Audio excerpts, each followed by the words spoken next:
So, Battlefield 4. 3 years later and there are still two main problems that we run into on a daily basis.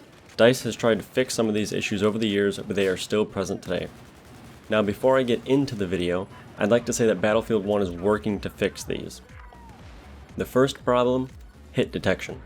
We all know how you can fire bullets directly at an enemy and they won't register. This is caused when one person is shown somewhere on your screen, but they are technically not in that exact spot anymore on their screen, yet the server thinks they are.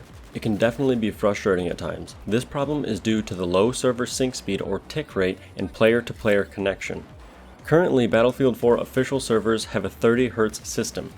The lower the hertz, the more latency there is between you, the server, and other players. The server is gathering data from you 30 times per second on this 30 tick rate or 30 Hz system. This may seem like a lot, but as you can tell by the amount of bad hit registration, it just doesn't cut it. If you have a better connection to a server or a lower ping, this problem isn't as common. Another reason you might encounter this issue is having a bad connection or high ping. Anyone who was around when Battlefield 4 was first released knows that this was a much bigger issue than today. The servers were on a 10 Hz system, meaning that today they gather information 3 times more frequently than before. Now if you don't want to play on a 30 Hz server, you are able to join an unofficial server that can have higher tick rates or hertz.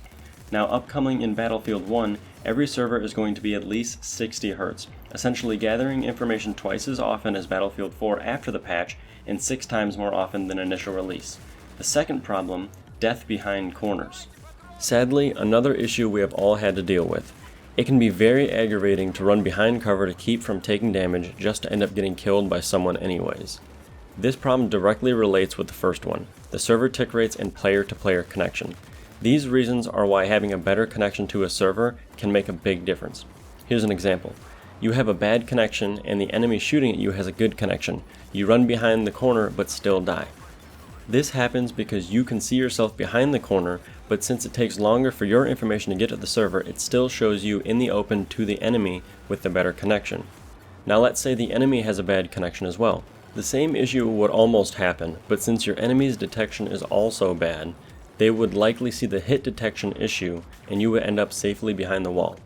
If you enjoyed the video, please leave a like and subscribe to the channel to see more content like this. If there's anything specific you'd like to see, be sure to leave it in the comments below.